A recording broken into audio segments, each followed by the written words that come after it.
அன்பு நேயர்களே, வளைகுடா பதற்றம் உச்சகட்டம் அடைந்துள்ள நிலையில் வடகொரிய அதிபர் கிம் ஜாங் உன் ஒரு மிக முக்கிய ஒரு செய்தியை இன்று வியாழக்கிழமை மாலை வெளியிட்டிருக்கின்றார். அதாவது தென்கொரியா, அமெரிக்கா மற்றும் ஜப்பானுக்கு எதிராக அணு ஆயுதங்களை ஏந்தக்கூடிய பீரங்கிகளை முதல் அறிவிக்க போகின்றார். தெரிந்தானே கிம் ஜாங் எல்லோருக்கும். இது ஒரு விடயம் என்னென்றால், கிம் ஜாங் உடைய சிஸ்டர் ஒருவர் இருந்தா, கிம் ஜோ ஜாங். அவருக்கு 39 வயசு. அவதான் அடுத்த, அதாவது கிம் ஜாங் உன் அடுத்த இப்போதைய வடகொரிய அதிபருக்கு அடுத்ததாக ஆட்சிப்பிடம் வரக்கூடியவர், அல்லாட்டி அவருடைய வாரிசாக வரக்கூடியவர் என்றும் அவருடைய பிரைவேட் செக்ரட்டரியாக ஈடுபட்டவர் என்றும் பார்க்கப்பட்டவர் 39 வயது கொண்ட கிம் ஜாங் உன். கிம் ஜோ ஜாங் இவ பார்த்தா இவ ஒரு 6-7 மாதமாக அவருடைய சத்தமையில் அவர் காணவும் இல்லை.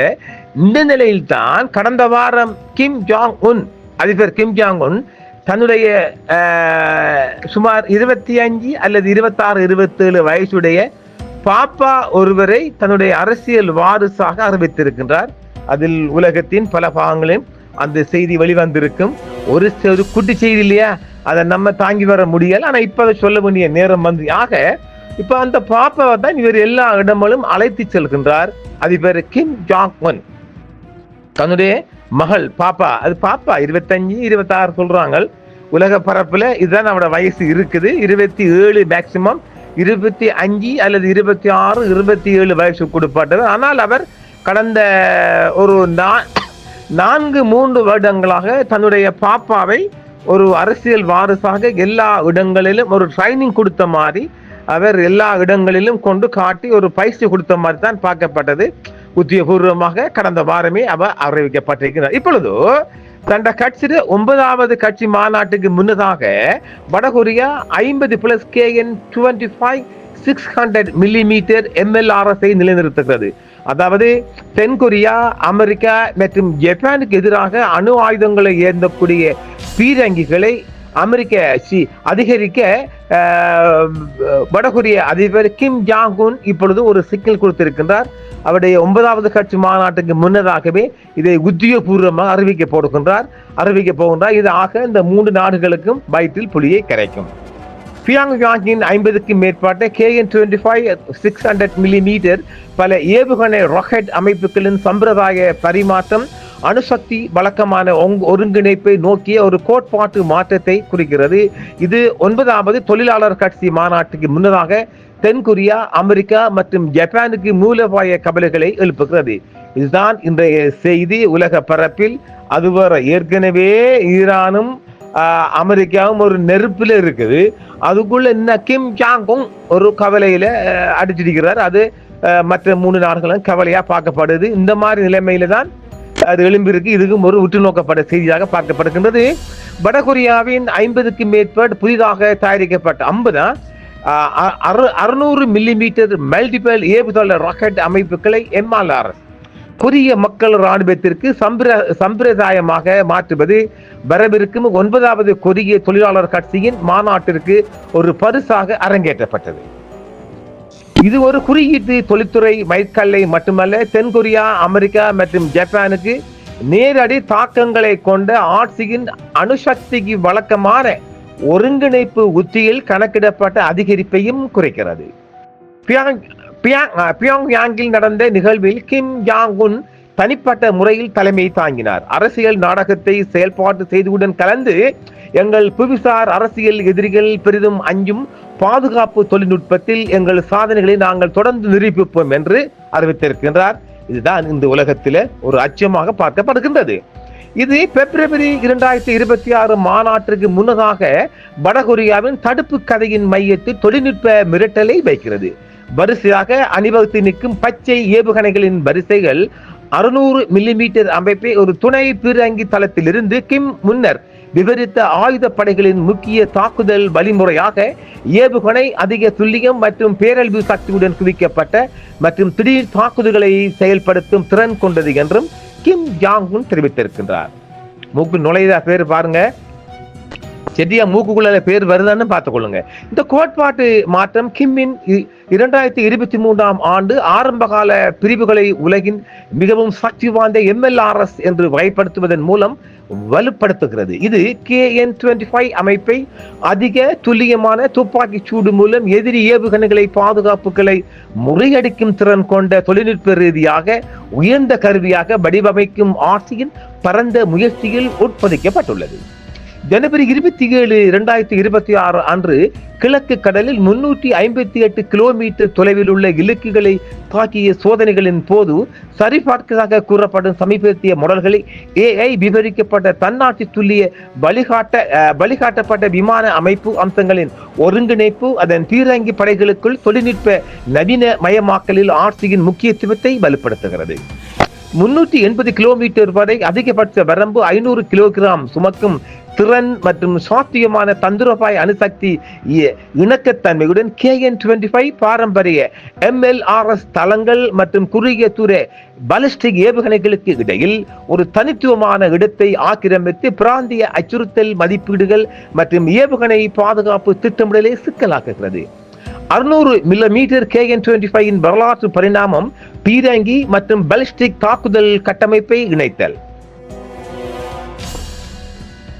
மேற்கத்திய உளவுத்துறை மதிப்பீடுகளால் KN-25 என பெயரிடப்பட்ட 600 மில்லிமீட்டர் MLRS-இன் வடகொரியாவின் வளர்ச்சி கனரக ராக்கெட் பீரங்கி மற்றும் குறுகிய தூர பாலிஸ்டிக் ஏவுகணை திறன்களுக்கு இடையிலான கோட்டை மங்கலாக்க வேண்டும் என்று முயற்சிப்பதை பிரதிபலிக்கிறது. இதன் மூலம் கூடுதல் அணுசக்தி சிவப்பு கோடுகளை முறையாக மீறாமல் ஆட்சியின் நெகிழ்வான தாக்குதல் விருப்பங்களை விரிவுபடுத்துகிறது. இந்த அமைப்பின் தோற்றம் 2010களின் முற்பகுதியில் உள்ளது.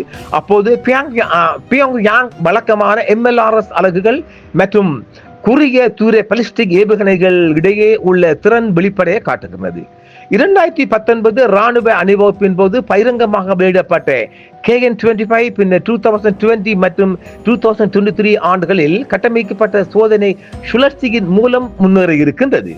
இந்த வரம்பு அமெரிக்க ஹெமாஸ் தளம் போன்ற ஒப்பிடக்கூடிய அமைப்புகளை விட அதிகமாக உள்ளது. இது மேம்பட்ட வெடி மருந்துகளுடன் தோராயமாக கிட்டத்தட்ட 300 கிலோமீட்டர்களை அடைகிறது என்றும் அதே நேரத்தில் ரஷ்யாவின் டார்னோடா SI தோராயமாக 120 கிலோமீட்டர்களை விஞ்சி சீனாவின் PHL-16 வரம்பை சுமார் 350 கிலோமீட்டர்களை நெருங்குகிறது. ரஷ்யா, சீனா அல்லது அமெரிக்காவால் பயன்படுத்தப்படும் எந்த ஒரு செயல்பாட்டு MLRS-ஐ விடவும் பெரிய 600 மில்லிமீட்டர் கேலிபர் சாத்தியமான தந்திரோபாய அணு ஆயுதங்கள் உட்பட கனமான பிளேடுகளை அனுமதிக்கிறது. இது KN-25 வழக்கமாக செறிவூட்டல் தீ மற்றும் வரையறுக்கப்பட்ட அணுசக்தி தாக்குதல் விருப்பங்களை ஆதரிக்கும் இரட்டை திறன் கொண்ட தளமாகவும் சொல்லப்படுகின்றது. அதிவேகத்தில் இறங்குவதற்கு முன் 100 கிலோமீட்டர் உயரத்தை எட்டும் அரை பாலிஸ்டிக் பாதை பெட்யார்ட் PAC-3 மற்றும் டாட் போன்ற அமைப்புகளுக்கு இடைமறிப்பு சவால்களை முன்வைக்கிறது. குறிப்பாக அடுக்கு ஏவுகணை பாதுகாப்புகளை நிறைய செய்ய வடிவமைக்கப்பட்ட ஒருங்கிணைந்த ஷால்வோக்களின் பயன்படுத்தப்பட்டால் 2024 மற்றும் 2025 இடையில் வடகொரியா ரஷ்யாவுடனான உறவுகளை ஆழப்படுத்தியதன் மத்தியில் போர்க்கள கருத்து மற்றும் சாத்தியமான தொழில்நுட்ப நுண்ணறிவுகளுக்கான பழைய ராக்கெட் அமைப்புகளின் பரிமாற்றங்கள் உட்பட துல்லியமான விவரங்கள் தெளிவற்றதாக இருந்தாலும் வளர்ச்சி துரிதப்பட்டதாக கூறப்படுகிறது. மாநாட்டுக்கு முன்னதாக கிம் அதிகாரத்தை பலப்படுத்துவதற்கான வழி இது என்று பார்க்கலாம். அங்கு அவர் விரிவாக்கப்பட்ட அணுசக்தி மற்றும் வழக்கமான இலக்குகளை அறிவிப்பார் என்று எதிர்பார்க்கலாம். மூலோபாய திறன்கள் மற்றும் பிராந்திய அச்சுறுத்தல் KP-யின் போர் வரிசையில் 600 மில்லிமீட்டர் MLRS-இன் ஒருங்கிணைப்பு வடகொரியாவின் தாக்குதல் நிலைப்பாட்டின் கணிசமான சீரமைப்பை குறிக்கிறது. குறிப்பாக தென்கொரியா முழுவதையும் உள்ளடக்கி அதன் வீச்சு உரை தென்கொரியா மற்றும் ஜப்பான் இரண்டிலும் உள்ள அமெரிக்க தளங்களை நோக்கி நீண்டுள்ளது. அமெரிக்கா ஹிமாஸ், ரஷ்யாவின் இஸ்கந்தர் M மற்றும் சீனாவின் வெய்சி தொடர்களுடன் ஒப்பிடும் போது KN-25 திறன் வரம்பு மற்றும் சாத்தியமான அணுசக்தி ஒருங்கிணைப்பு ஆகியவற்றின் கலவையானது உலகளாவிய MLRS நிற மாலைக்குள் தனித்துவமாக நிலைநிறுத்தப்படுகிறது. சர்வதேச எதிர்வினைகள் மற்றும் 9வது கட்சி மாநாடு ஒரு திருப்பு முனையாக தென்கொரியாவின் கூட்டுப்படை தலைவர்கள் ஜனவரி மாத சோதனைகள் ஆத்திரமூட்டும் வகை என்று வகைப்படுத்துகிறார்கள். இப்ப தென்கொரியாவுக்கு ஒரு அச்சம் வந்துடுச்சு இல்ல. ஜப்பானின் பாதுகாப்பு அமைச்சகம் ஏவுகணை பாதைகளை கண்காணித்தது ஒகினாவில். அவங்களோட அமெரிக்கா பேஸ் ஒன்று ஒகினாவில் தான் இருக்குதான். அது கிட்டதான் நாங்க இருந்தாங்க ஜப்பான்ல. ஒகினாவில் உள்ள தளங்களை சுற்றி அதிகரித்த எச்சரிக்கை நிலைமைகளை வலுப்படுத்தியது மற்றும் நீட்டிக்கப்பட்ட தூர வடகொரிய அமைப்புகளுக்கு டோக்கியோவின் உணர்திறனை பிரதிபலிக்கிறது. ஆக கிம் ஜாங் உன் ஒரு எச்சரிக்கையை கொடுத்திருக்கின்றார். இதை கிட்டத்தட்ட நாம் இந்த மாதிரி செய்தியை பார்க்கலாம். அதாவது அதாவது ஈரான் ரஷ்யா கடற்பரப்பில் 10 மீட்டருக்கும் அதிகமான கோட்டைக்குள்ள ஈரான்ட யுரேனியம் இருக்குன்னு சொல்றாங்க ஒரு புறம். அதிலும் வளைகுடா என்ற செய்தி நாம கொடுத்தமில்ல. நேற்று நைட்டு ஐக்கிய அமீரகம், கத்தார், சவுதி, துருக்கி ஆகிய நாடுகளில் உள்ள அமெரிக்காவின் TPY-2 ரேடர்களை தாக்குவோம் என்று ஈரான் வலியுறுத்தது இல்லையா? அதே நேரம் ராக்கெட் ஏவுதல்கள் தொடர்பாக ஈரான் அறிவிப்புக்கு USA கப்பல்களை குறிவைப்பெல்லாம் செய்தி சந்திக்கும்ல. அந்த செய்திக்கு இந்த செய்திக்கு முடிச்சு போட்டு பார்த்தோமானால் ஈரானின் ராணுவ வளர்ச்சி வடகொரியாவுக்குள் புகுந்திருக்கின்றது. இதுதான் இந்த செய்தியை நாம் கொண்டு வர காரணம். இந்த செய்திகளை நீங்கள் ஆழமாக நோக்குவோமானால் வடகொரியாவின் டெக்னாலஜி ஈரானுக்குள் புதைந்திருக்கின்றது. ஆக இது தங்களோட 9வது பார்ட்டி டிக்ளேர்ல பண்ண போறார் கிம் ஜாங் உன். அந்த நேரம் பார்க்கலாம், அவ உலகத்தை அச்சுறுத்தும் அளவுக்கு வடகொரியாவும் வளர்ந்திருக்கின்றது, ஈரானும் வளர்ந்திருக்கின்றது என்பதுதான் செய்தி. பார்க்கலாம். இதுவும் மிக மிக முக்கியமான செய்தி அன்பர்களே.